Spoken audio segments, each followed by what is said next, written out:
another inspiring mom style mula sa isang real-life mommy po, ang ating susubaybayan ngayon.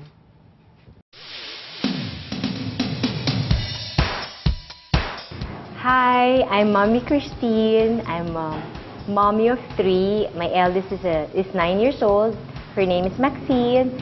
My second is Francine. She's 6 years old. And my youngest is Karine. She's 3 years old. I have 3 girls. You my phone. No, I will not. You the baby. No, I'm the baby. No, I'm the baby. No. I run a preschool here in Parañaque. And it's open for ages 1.5 to 6 years old. And I'm also a full-time mom. Hi, this is my eldest daughter. She's Maxine 1. Look at the camera.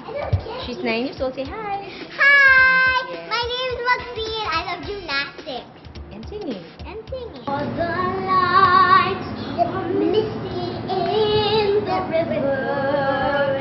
In the darkness, the trees are full of sunlight. And all I see is him and me forever and forever. Hi, this is Francine, my shy 6-year-old girl. She is a yellow belter in Taekwondo. Say hi lang. Say hi. She's very shy. Wow, one more. One more. Wow. Wow. Hi, this is Karine Juan. She's 3. How old are you, Car? 10 years old. She's 3 years old. What? And she loves? I love Dora. Also, who else? I love Diego. Diego. And then, where do you? Boot. Do you go to school already? Yes. What's the name of your teacher? Teacher Jim. What's the name of your mom? Mommy Christine. What's the name? Look at the camera. The square one. What's the name of your dad? Daddy Romel. I have 3 girls, no? Mahirap when you have 3 girls because you have to be careful on how you bring them up properly because since they are girls, syempre, as a mom and as a parent, I'm very, very protective of my girls, no? Paano kami nag-discipline? So, what we do is we talk to them. We give punishments also. Punishment, like, depending on the age. Sa school naman, I'm so happy they're all doing well in school. So, I guess it's because we started early disciplining them and giving them the proper study habits. 15. Hello. There you go. Dora. Then that's 0. But there's still 8. So there's 8. 8 divided by 3. So, matutuwa ka kasi atong-tuwa ako every time we do our homework. Excited sila, Mommy, even if my 3-year-old doesn't have homework, we just pretend she has a homework para lang sumama siya with the ates doing her homework. So, tuwan-tuwa ako kasi at a very young age, na-instill na sa kanila yung value of studying. I know we can visit at his. Before I got married, I worked in an automotive company as human resource department. So I hire, I train, and I also handle the compensation and benefits, the career management, the performance appraisal, you know, the usual work of human resource personnel. And then I realized, is this what I want to do? Going to the office every day, 8 to 5 job, the usual stuff. And I want to do something. I want to share something, not just in the office kasi you're just working for yourself, right? And my boyfriend before, which is who is my husband now, we talked about it and I told him that, you know, I'm planning to quit and I want to teach in this particular school. And then he said, why don't you put up your own school? And, you know, have your own school and teach at the same time. Now, I don't teach the students. I handle the teachers. So I teach the teachers, I give them training. I also get trained myself. I go out and if there are nice trainings and seminars, mga talks, pinupuntahan namin yan. Kasi we have to be constantly updated. Kasi yung natutunan namin noong 1999, when we opened the school, iba na ngayon, obsolete na yon. So, ang daming changes, ang daming innovation. We always do a lot of research and development.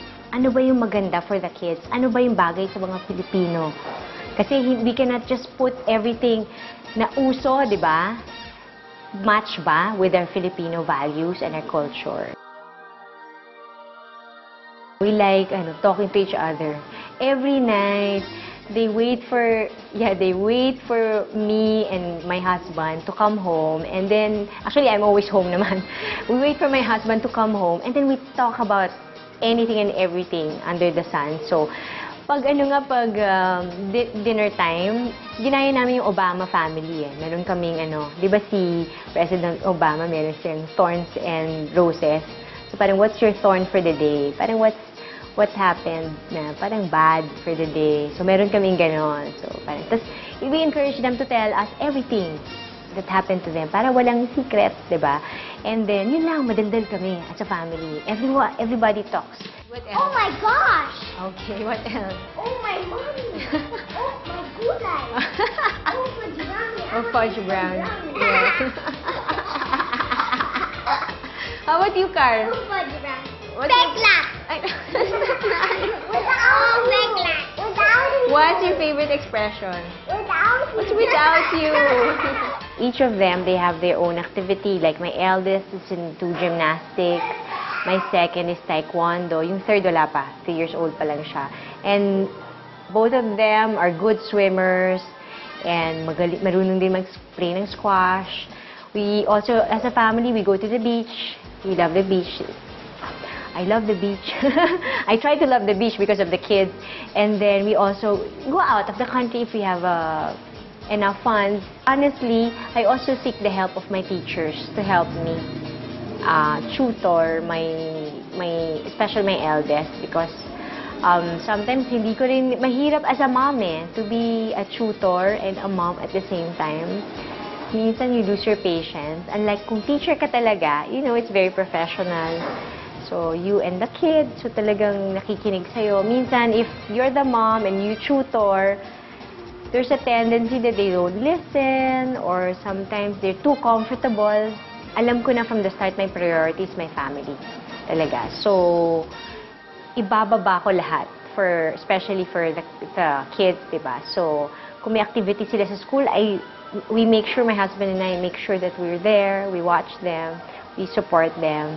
And then, sa lahat ng activities nila, kung kaya namin ibibigay namin sa kanila. Another most important thing that you have to do with your child, since I have 3 kids, dapat pala, I learned also from other moms and from the expert, you have to have bonding time with each child. So, meron kayong date. So, I have a date with my eldest. My husband also has a date. May scheduling yan. So, in a month, or actually in a year, you can actually decide on anong dates gusto nyong lumabas, what you want to do, where you want to go, what you want to eat. Kanya-kanya yon. I'd like to share to the moms who are watching Moments now that it's really important to choose a very, very good preschool. So parati ko, I always tell my friends about that, yung mga new moms din, that it's better to send your child early than later, because the earlier you send, the better talaga. They learn a lot. Their brains are like sponges. Diyan talaga nag-uumpisa yung development ng bata. They say, di ba, 0 to 8 years old are very critical moments. So, small critical window lang yan. Just make the most of it. As moms, we are the first teachers of our kids. You have to also learn how to teach your kids at home.